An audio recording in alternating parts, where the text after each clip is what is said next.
So good evening, everybody, and thank you for coming. So we're going to be recording, but we're not going to be recording faces or anything like that. It's just the voices, and then Heather will tie it together with the PowerPoint. I want to thank you all for coming tonight to get a community update. And it's on why our council has decided to extend the Safe Place to Be pilot project in our Stink Creek Park. So before we get started, I'd like to introduce myself. I'm Pat Corbett-Labatt, and I'm the mayor right now. And I'd also like to acknowledge that we're on the traditional territory of the Quagga people, and they've lived here for many, many generations, many more generations than I have lived here.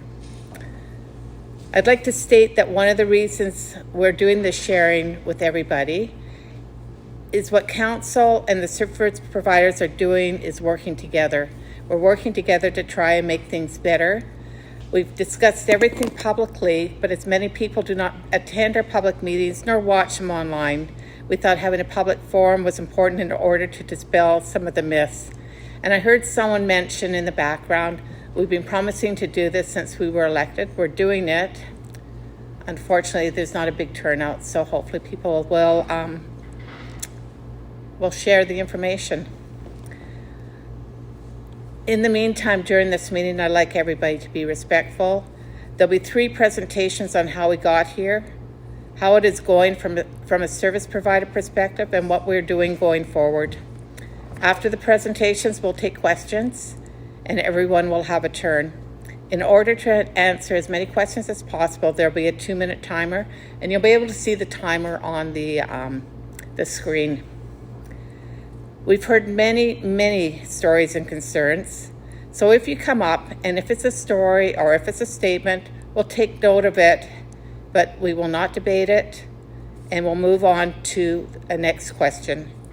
We're hoping to be done by 7 o'clock, but if necessary, we'll end at 7:15.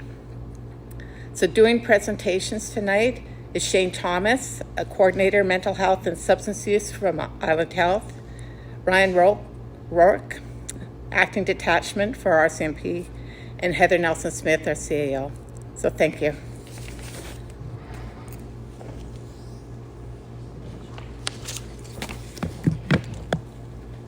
And thank you, Mayor Corbett-Labatt, for opening us up in a good way and just acknowledging where we are.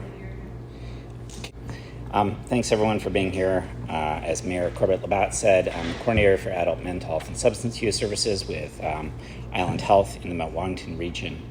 And just going to take a couple minutes, 5 or less, just to kind of go through what we learned from last year and how we got where we are. So some of the drivers for the project last year, the whys, there was a lack of adequate space for community members who have low or no housing security and who have concurrent substance use disorders. So folks who have substance use problems and are not housed or don't have adequate space. There was increased community conflict in the business area. And there's also an identified need for supports to connect the population of folks who are using on the street with services, provide safer places that meet all community members. That's kind of like what was boiling last summer. But under that, a few things that we've heard over and over again. We're in this situation. So we're predominantly talking about Indigenous folks who are using substance in public. And we have to always ground ourselves in how we got here. So the first thing is around what is racism. And this is the belief that European settlers are superior to others, specifically directed to Indigenous people who've lived in these lands since time immemorial. And that ties into the second and third piece and fourth piece, relocation.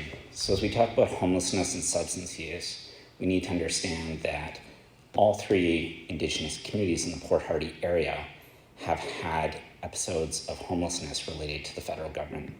Guaslo and Akwata people were relocated with 200 people into 5 buildings in a town full of pubs.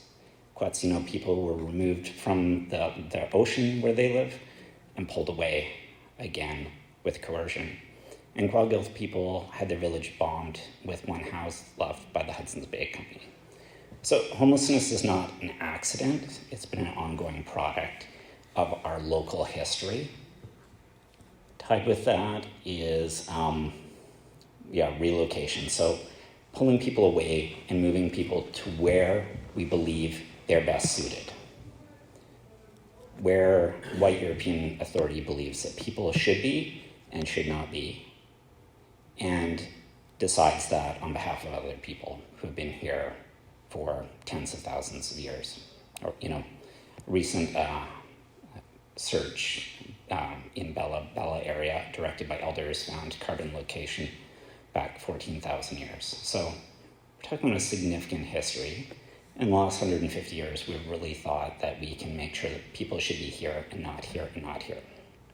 And what we're talking about with the folks on the street are the people who have been relocated, or their children or their grandchildren, who've been pushed around and told where they're supposed to be. Concurrent with that, destruction of family structures through Indian residence school, child protection involvement, and ongoing racist and individual racist acts and structural disadvantages. This is a world of pain, right? So what did we do last summer? So we identified team approach to health, local government, police, and directed persons using alcohol to Sting Creek Park. Reduce the threshold for use of alcohol in public. Don't be obvious. Don't be in a fist fight. If you're going to be in a place where there's going to be less conflict, in a place that people have preferred and gone for a very long time. I've only been in North Island since 2006, but as long as I've known, Sting Creek Park has been the place. And I talk to old timers, this way back to the 60s, right? There's a temporary tent structure that was there to keep rain and sun off people. Increased health outreach and police patrols, and increased service during extreme weather events. And then, very importantly, meeting of all those key parties together to kind of look at how is this working. So what do we see? And Ryan will speak to this further. A reduction in the number of calls and conflict over the course of the project. Ambulance wasn't able to pull the same stats, but said there was a reduction in calls and better relationships with folks accessing service. District said there are some community complaints, some issues with garbage in Sting Creek Park. In health, there was a large jump in engagement with people who were using alcohol in public, and an increase in access to health care, and increased trust. So this was a quick snapshot from last summer. When we looked at 14 folks who used alcohol in public, a year before that, 10 of them had been housed, and now, at this point, 4 were housed. And the vast majority are Indigenous folks, and I think out of 14, 13 are from the North Island. So we're talking about folks who are from here. And we're talking about folks who had housing, who don't have housing. And why did people use alcohol where they did? To be with family and friends, to be connected with their loved ones, and to feel safe. And a place to be out of the elements. So we noticed the older crew tend not to be in the park, tended to be in the overhang areas in the business area because of mobility. A couple other things. Persons using the space said they had a connection to community and local government, and an increased discussion and talk around the town about caring for people. In a small sense, that people who consider to be a problem need support, and it made sense to them and not as control. So we saw that some of our elected officials have developed some deep relationships with people as part of the street crew who will talk openly about what's going on with them. That's big. A lot of folks were like, I know at the risk of embarrassing Dennis, were like taking selfies with him. They'd never had the mayor come and talk to them. They'd never had local government come and say, what do you need? You're part of our community too, as opposed to move on down the road. And there's also emergence of a leadership group amongst the street crew. People who did a lot of cleaning up, taking care of the tents, self-policing. So it worked. There was decreased conflict emergency calls. There was increased connection. And there's been more people are homeless than they used to be. So when you're outside and you are daily alcohol user, you drink outside. And people really appreciate being connected around their needs. Just last thoughts, Dr. Gabor Mate, who's someone I admire in the realm of addictions medicine, says the opposite of addiction is not sobriety. The opposite of addiction is connection. And we can't solve the problems of today by doing the same thing we've been for the last 150 years and expect different results. So thank you folks for your time.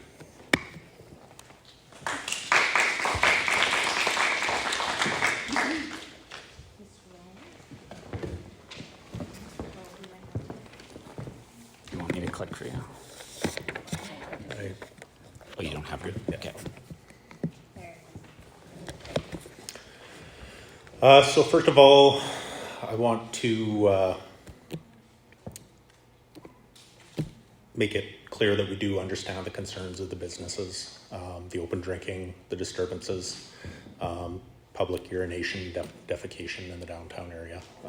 We're aware of it and we're doing what we can to address it. This is a project that is meant to help address those issues. First of all, why were we using Stink Creek Park? It's an area that the individuals are likely to go. They're not going to go far out of town. It's somewhere that's walkable still for people.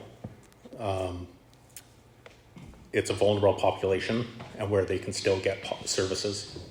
Where first responders and social workers are still able to give them the services that they need. And it's also an area where it's in view for first responders. It's an area where if there are disturbances, we can still see what's going on and be able to respond to it. The trees were cut down in 2020, and that was to increase the visibility and cut down the violence in parks. And it's my understanding that there has been success in that from before. Our call volume last year, we did see a decrease for that downtown area. Earlier this year, it seemed to uptick, but there's a number of factors that go into calls. There's always an increase in calls in the summer, and this has been a particularly dry summer.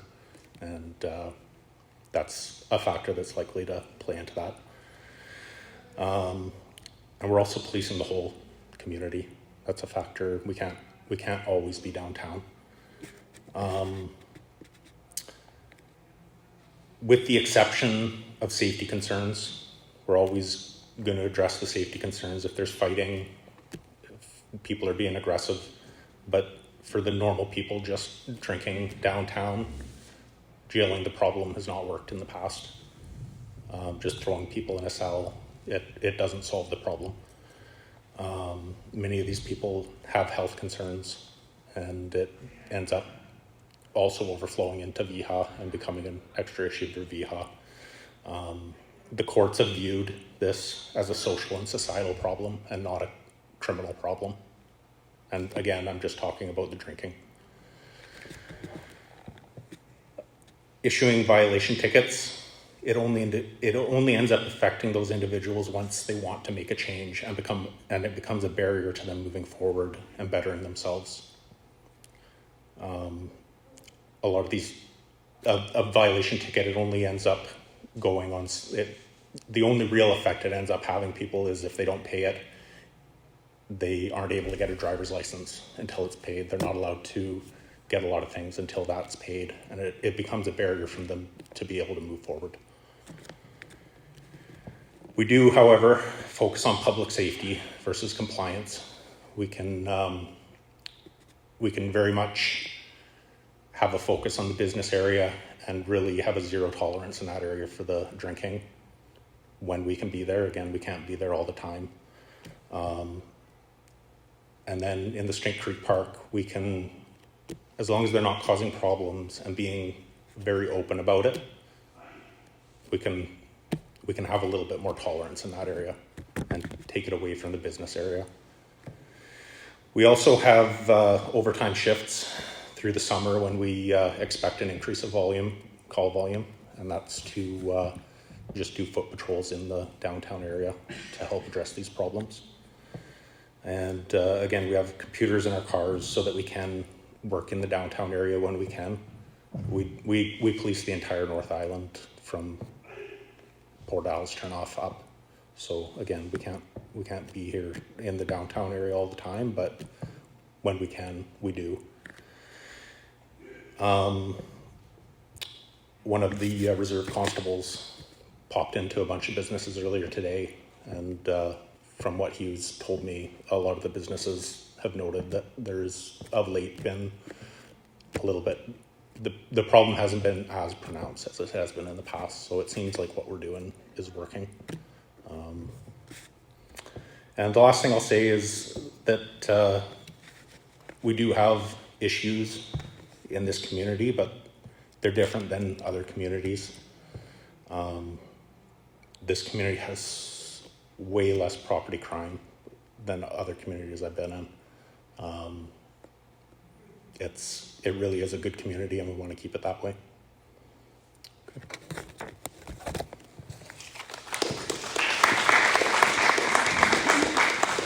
That means it's my turn. Okay, so hopefully you can hear me, right? I don't have to do anything, I'm good? Okay, just talk really loud. Loud and clear. So first I just want to go over a little bit about what the different levels of government do. And I know this slide, we realized as we put it up there, it's a little fuzzy. But just in terms of Port Hardy being the orange, that's municipal government. So we're in charge of things like roads and sidewalks and utilities and parks and recreation, planning and development, property taxes. The regional district has fun things that they do as well. And then we got I won't go over everything because we're not in the regional district. The provincial government deals with highways and schools, provincial courts, social services and housing, and then you've got the federal government, which deals with firearms and RCMP and military. So just kind of gives you a broad range of everything that the different governments do, and just kind of highlights what local governments do. So just to kind of give you a highlight, they talk about income tax and how much income tax you pay on an annual basis. So you'll notice when you do your wonderful taxes at the end of the year, the thousands of dollars that go to income tax and your property tax. While we give you a notice, and I'm sure that nobody's very happy about it, only a portion of that is actually municipal taxes. So there's other taxes that are also going to other forms of government in order to support your services. So ours is very minute for all of the services that we provide. So just to kind of give you an idea, local government is the closest government to the citizens of the community, and they look to us to address their issues. So just to highlight, mental health, and housing are within the province's purview. So this is out of our mandate. However, that being said, we haven't not done anything. So we've partnered with Island Health, we've partnered with the RCMP, BC Ambulance, Salvation Army, Community Crisis Center, and Counseling Center, and kind of gave us an opportunity to work together and see what we could do to impart our abilities to protect the health and wellness of the community as a whole, because that is our vision, is to protect the health and safety and wellness of the citizens within our community. So what have we done as a local government? We've lobbied the government, so I speak on behalf of council at this point in time. Council has been lobbying I've been working for the district for 8 years, and I've been very fortunate to work with a council who advocates very heavily on the community's behalf. It's not unusual for us to have 12 to 16 meetings to attend at any given time at a union of British Columbia municipalities, not to mention all the letters that we write in order to get support for our community. So we've gone to see the Mental Health and Addictions Ministry, we've been to see the Housing Ministry, the Solicitor General, the Poverty Reduction and Economic Development and Health. That's just a few of the ministries, but these are the ones we've been hitting really hard with regards to the issues that are happening in Port Hardy. And just to kind of put a finer point on it as well, as we're the second in the region, we are the second highest poverty rate in BC. So we're really fighting to try and get more resources within the North Island in order to support the citizens of the community. We've been working with the local communities, including the Kwagyu, the Kwasala-Nakoda, and the Quatsino Nations, in order to support services that you need within the community. We've participated in the Safer Places project, as I've already said. We have the development of a situation table for the North Island coming, which I'll get to in just a minute. We also have implemented a mayor's task force, which Mayor Pat Corbett-Labatt is leading, and I'll get to that as well. We meet with the MLA regularly, so she's checking in with us to see what's hot in town, what's happening, where is it that we need to have resources. So we're having constant communication with her. We act as a conduit to the local agencies, and we've actually been able and been very successful to access funding support for the Salvation Army, which has helped them increase their hours of service and increase shelter delivery to the most vulnerable in our population. The situation table is one that we've actually been fighting for a number of years. And it didn't start off as a situation table. It started off as a mental health car, which is what we were fighting for. We were looking for a way to make sure that those 43% of calls that are directly related to mental health issues and not related to actual acts of crime, but then do lead to acts of crime, were actually being mitigated at that entry level as soon as that call comes in. However, we were unsuccessful in getting that funding. The RCMP applied a few times. We tried to get them support.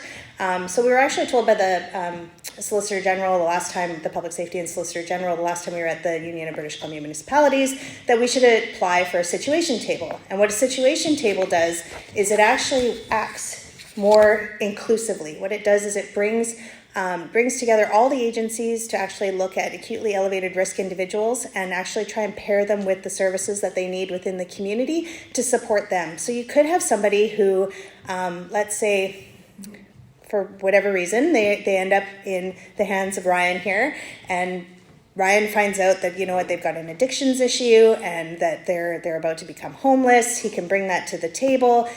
Then he can talk to Shane, he can talk to Nikki, he can talk to those agencies that are all at the table. And we can actually find solutions for individuals in order to stop them from getting to that point of that breakdown. And so changing the curve and taking that from a point of despair to a point of success. And we've seen success across the province with situation tables. We're currently about number 40 of situation tables now enacted in British Columbia.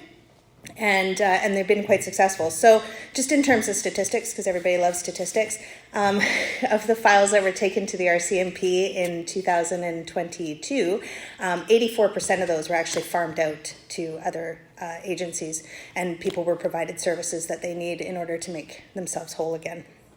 It's collaborative, it takes leadership support, and one of the things that I love about working in Port Hardy is we have so many people that are actually working towards the same common vision, so bringing them together at the same table in order to support the community is extremely beneficial.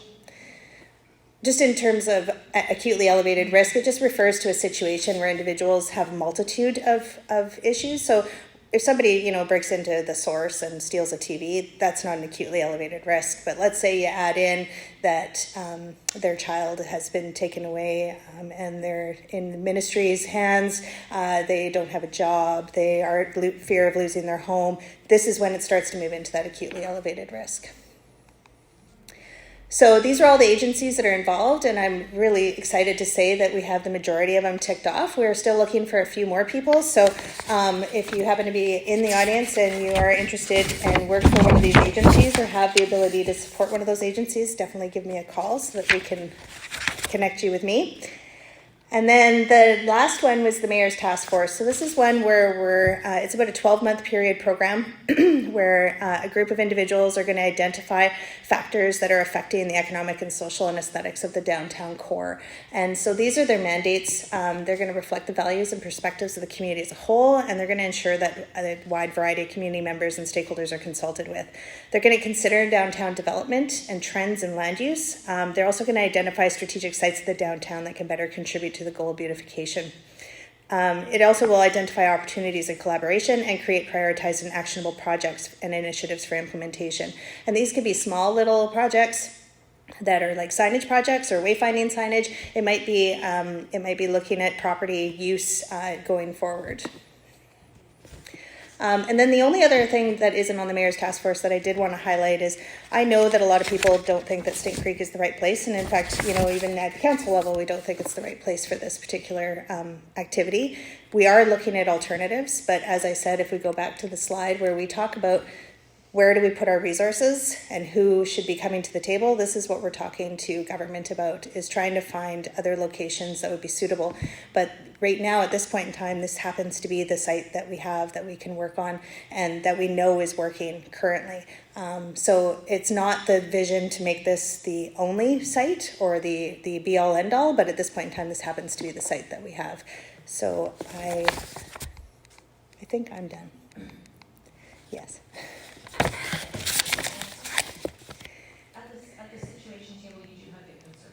Yes. Oh, yes, there you go. Thank you. I didn't before. I'll add that in there. Thanks, Nikki. All right, any questions? If you have a question, come on up to the mic so everybody can hear your question. Come up to the mic, please.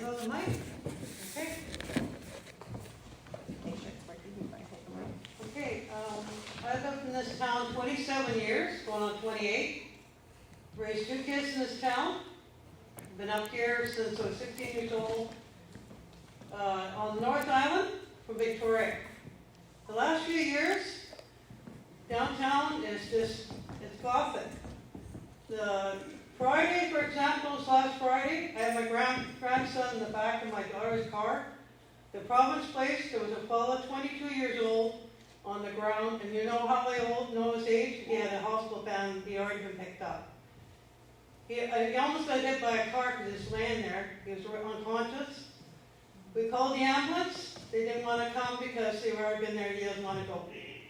There's another one across the street that's passed out. The ambulance guys did come. I stayed there. And I said, there's another one across the street, a girl. He says they're all over the place, the ambulance driver, today. It's embarrassing downtown. My grandson's 3 years old. He could come out of the car and hear him swearing across the street to meet his mother coming out of her work. You know, all of us, lots of us go downtown, get what we need, and go home. We don't even want to be down there and walk the streets because of this stuff. Because Stin Creek Park is a public park. Last year, this project ran in the park. My husband and I sat there and we watched young kids, First Nations, I'm not being racist, over there on the corner of district property drinking. I phoned the police. I waited 14 minutes for the police to come to see how long it took from your police station to that corner by the Chevron gas station. You had a conversation, the police, they walked away and left the kids there drinking. You know, it's not good. That shouldn't be going on. It's public property. It's public, it's downtown. And I'd like to see the police do more on taking the alcohol away when those kids are drinking like that. Thank you, Nick. Thank you. Do you have a question? Yeah, my question is, why isn't there more getting done with that situation down there? Why is it left and they're passed out until the ambulance comes and gets them? Okay, thank you. Okay, Why? thanks. Okay? Thanks. So I think our acting detachment off, Ryan stated it, is there's limited resources. And so they go when they can get there. And I appreciate what you're saying. I think we all appreciate that. And we would prefer we didn't have children that are drinking. And I cannot speak to the officer that went down there, but I would suspect you have to choose your battles. And that might not have been the right battle to choose. I don't know if you want to say anything more. No, I think that's all I would say. Okay. What's happening is it's going on to us, the citizens of the town. Thank you. I heard you. Is there another question? Can I add something to that? Can you speak into the mic? Yeah, sure. Thanks. I have a question actually, but I wanted to add, Hi everybody. My name is Nikki Ranger. I'm the Executive Director of the North Island Crisis and Counseling Center, who operates a number of programs in the North Island, including what people commonly refer to as the greenhouse. So my question, before I jump into my response, is will there be consideration for expanding the Safer Place to Be project to connect people a little bit more intimately to accessing the greenhouse program? So that's my question. Can you explain the greenhouse program? Yeah, so the greenhouse is a program that we partner with Island Health. Shane and I work together quite closely. It's an 11-bed substance use recovery and crisis stabilization program. It's voluntary for adults in the North Island to access stabilization services and substance use recovery. And Matt McGorby here is the addictions worker in that program. So thanks. Yeah, absolutely. I mean, there's 2 kinds of substance use beds that the Ministry of Health funds via Island Health in the region. Some of those are a sobering assessment, via the Salvation Army. So that is not about making a big life change. It's about a safe place to be right now. So folks aren't in a merge and aren't on the street. So that's now a 24/7 service that was just started April 1st, I believe, was to go live with that. The other piece, if people do want to make a larger change and step into stabilization or doing an active withdrawal and detox process, absolutely. So we did find actually that we had, I think, some more pickup, particularly towards the end of the summer, in terms of our outreach, because we were more actively present in the Stink Creek Park area, making those connections. And we had a lot of folks that we hadn't seen before beginning to make connections through the fall time. And so it increased those volumes. It takes a while for people to feel that they're ready to stop using, because that's a way that they numb their pain and feelings. So that's a long decision to get to that point that people are willing to try that out for a while. But it worked last summer, and I think will increase the volumes again with detox. Yeah. I guess I'm just coming forward to say I'm happy to be part of that. So Thank you. In response to the question, just want to remind people that Foundry is open, and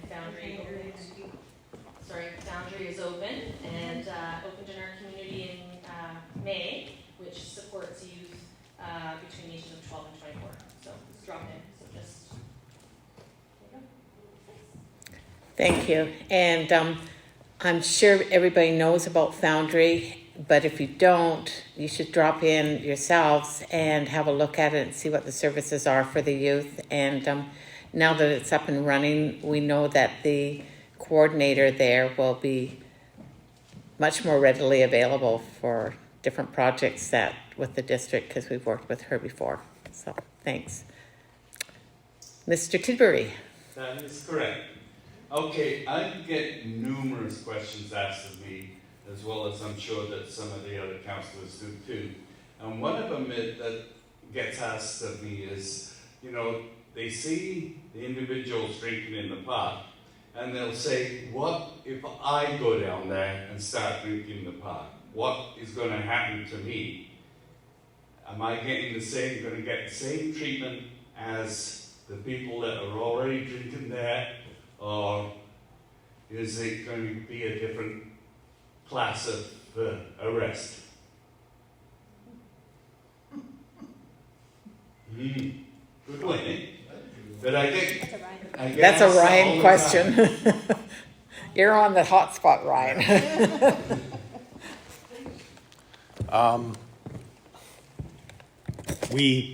We're not going to treat anyone different, and I don't think that that's something that is a reasonable person would do. I think that's a pretty unreasonable thing to do.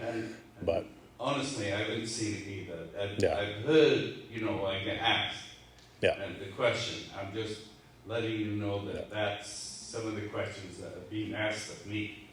And maybe some of those individuals have asked you too. Yeah. Yeah. So maybe it's not a good respect. Yeah. And one of the other... Let him answer, John. No, Okay. go ahead. Go ahead. And this is one of the other aspects that we get is that there is, when they see 2 or 3 ambulances and two or three police cars down there, the individuals think that, isn't that a total waste of resources? What do you mean by that? Well, they see 2 police cars, they see 2 ambulances there to deal with somebody that's in the park. It's a visual area that, and they're asking themselves, is that the right way to spend the money? Well, we're always going to prioritize any kind of call, and if that's what it requires, then that's what it requires. Like everything gets prioritized, and I can't speak for ambulance, but I can assume that they're the same. We have a level of risk for every file, every call that comes in, and if it requires 2 police cars there, then we're going to send 2 police cars there. Did you want What was the first part? About treating people the same. Yeah, everybody gets treated the same. We're I'm gonna go down there and have a beer. If you're an unreasonable person and you go down there and have a beer, then you're probably going to get the response that you're looking for. no, you'll probably get the same response as someone else did. Okay, cause I don't see you giving any tickets out. No, you don't have to. I did address that earlier. Yeah. I watched. No, Tammy, he addressed that earlier in his presentation. Thank you. Muffy? Hi, so I'm just curious why we keep referring to only at Sting Creek Park, because it's all over town. It's not just at Sting Creek Park, it's in front of the quarterdeck, it's at the Fisherman's Wharf, it's at my workplace every day.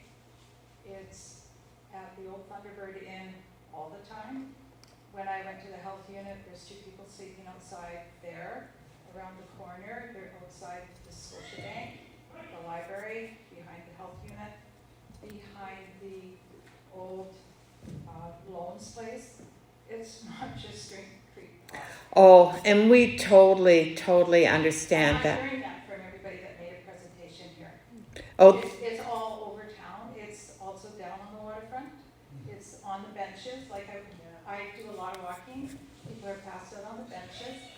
It's everywhere, and it's not just at Sting Creek Park. It's also not just alcohol.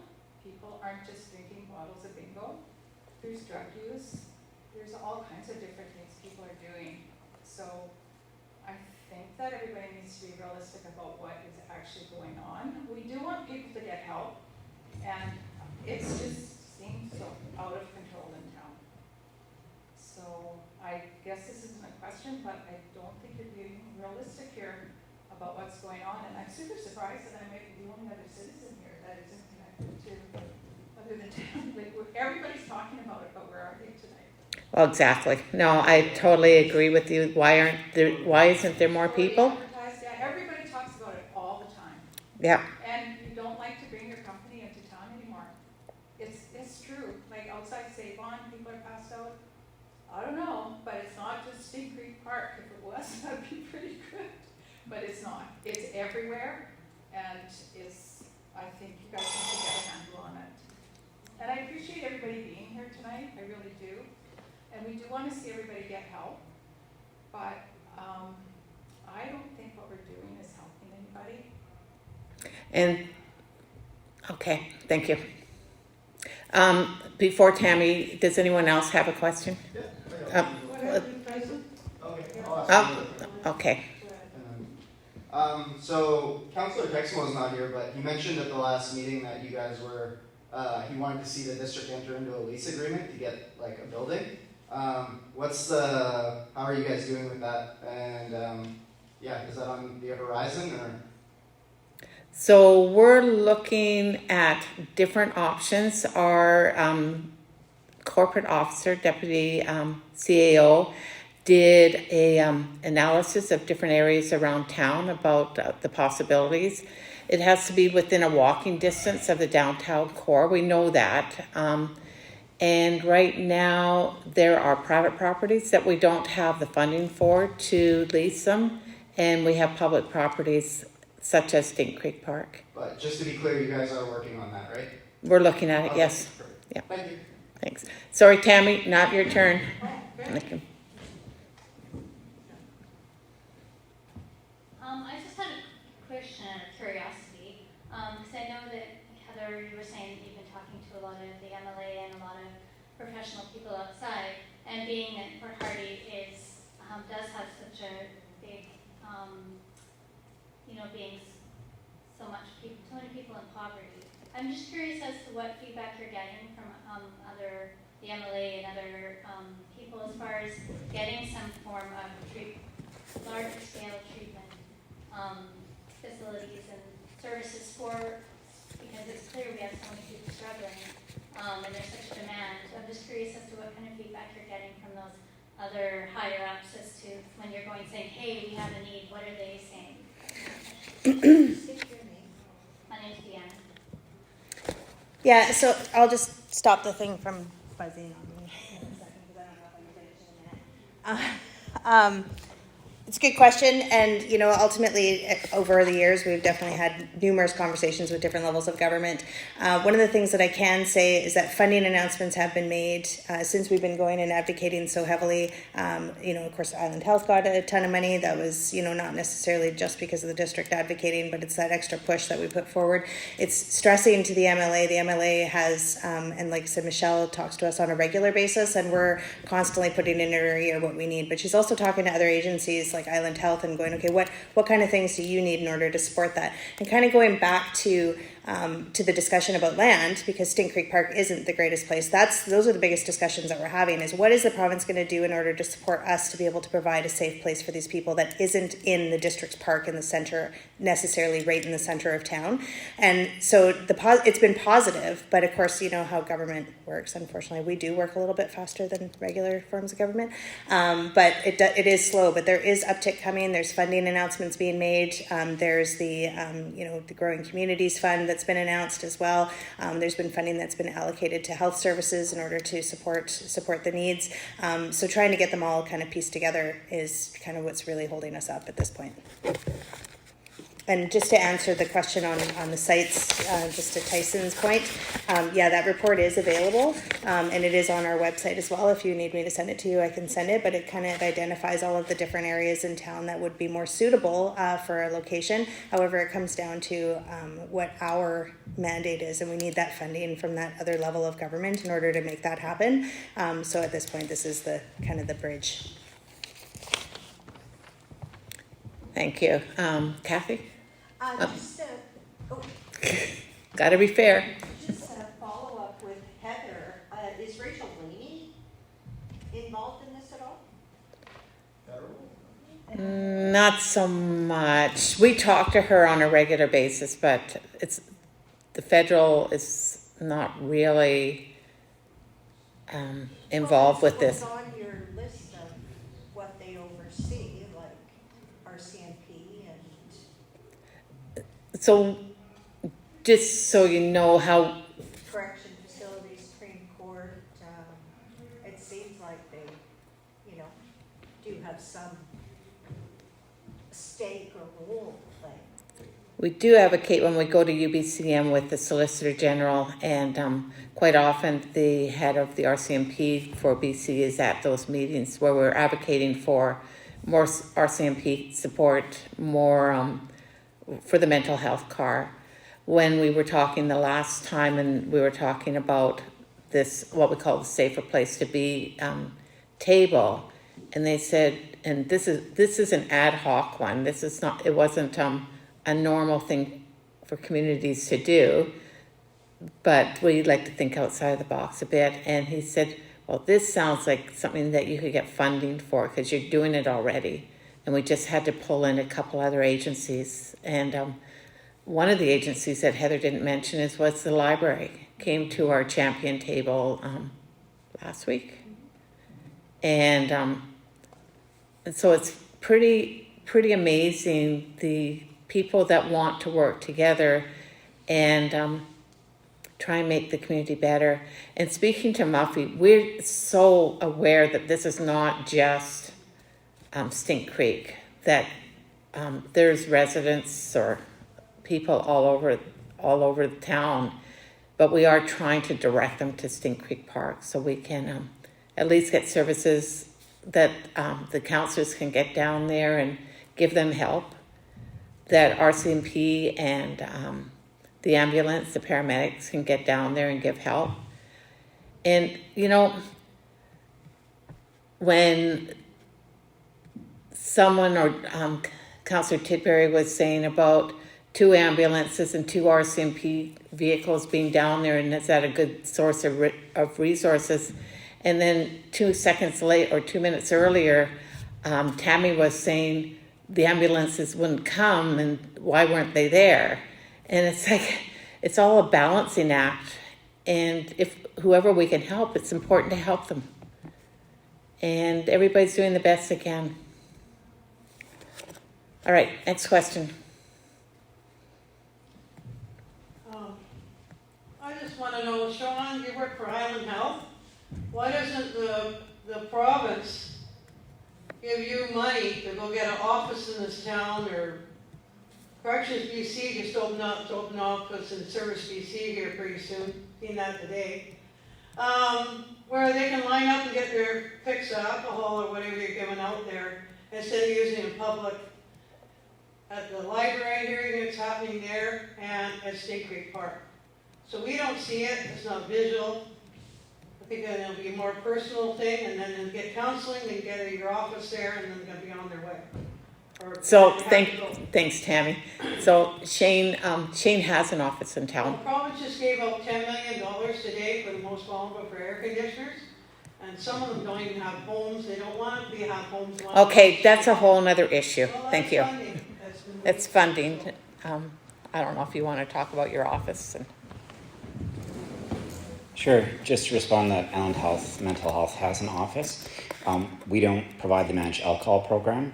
That's through Guaslanacra, and they don't provide alcohol to people without homes. So it's actually a barrier for folks who might use a managed alcohol program. Managed alcohol is kind of used a bit like methadone for people who have been are constantly in the state of withdrawing, seizing, ending up in a merge. So it's a stabilizing factor. It's for very few, for folks who have chronic alcohol addiction over a period of time that hasn't worked with AA treatment and who are going in and out of a merge on a routine basis. So it's keeping it level because seizing and withdrawing and hitting your head on repeat causes harm. For its small group, it's not distributed in community, and that's not our office. So I think that's a big misnomer. I've heard people, oh, you're handing alcohol to the trunk. That's water. And we hand out water to people to keep them hydrated. It's a human right. It also prevents a lot of emergency situations and unnecessary police and ambulance calls. So if you see bottles coming out, it's water. If I hear the rumors about this more, just know that those are wholly inaccurate and untrue.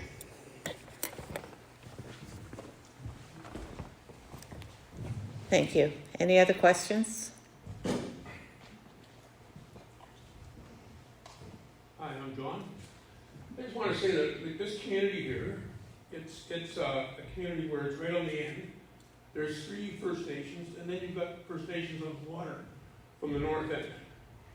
So we're directly right into it. And I think people forget that we're a small downtown core. We have 1 store, we got a downtown area. We're not like other towns where they've got 2 or 3 stores or a pile of malls. It puts everything right in the center, and I think people forget that. It's a small area, and that's where people are going to go, and that's where they're going to hang. There's issues in Campbell River. You go to Campbell River, they still designate one part of the town, but there's other areas where the people can go, where they want to get groceries, or they want to do things. But here, it's right here. And you know, I know, and I was against a lot of stuff. But I think the town is trying to do the best they can. They're trying to get something going. I appreciate what's going on. And look, you got to remember now, we have 3 bands in the community, and we've got bands on the North Island that come into Port Hardy regularly. And First Nations is a growing community. So the funding there isn't always there.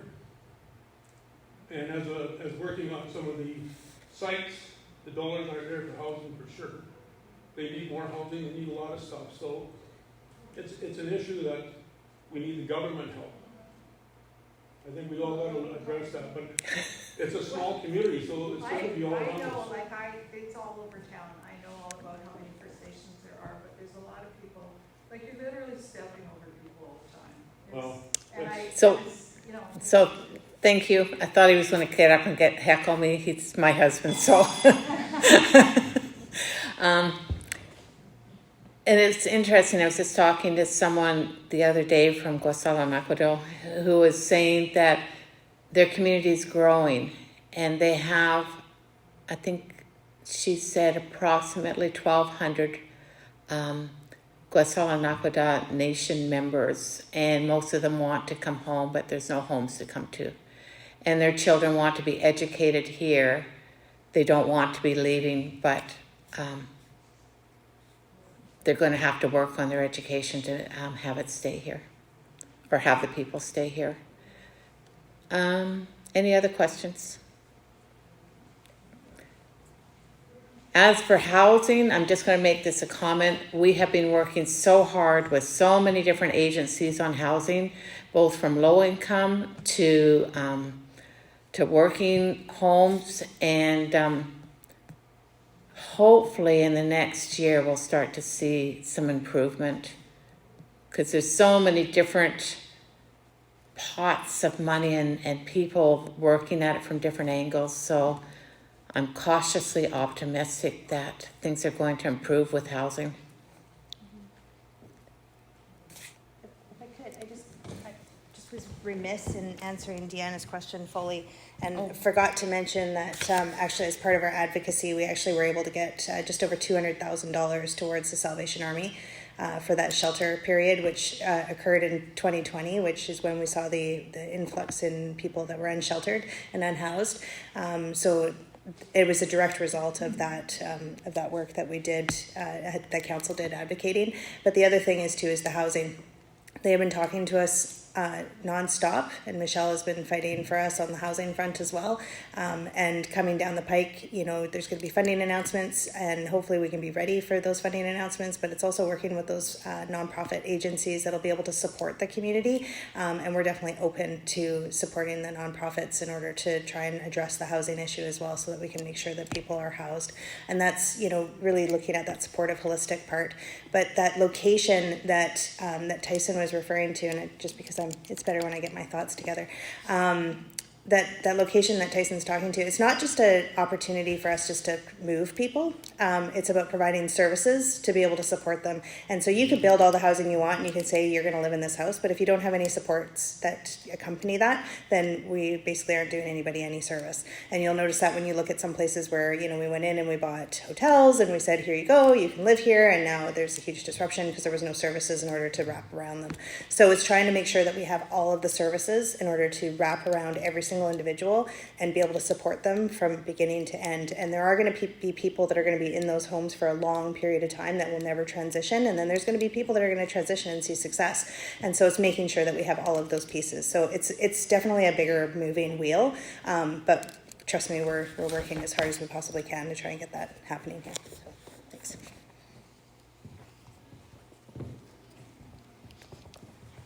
All right, any other questions?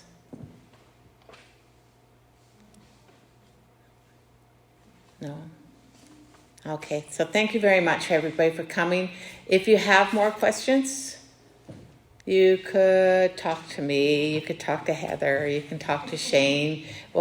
And it's better to talk to one of us, like I was saying to someone today.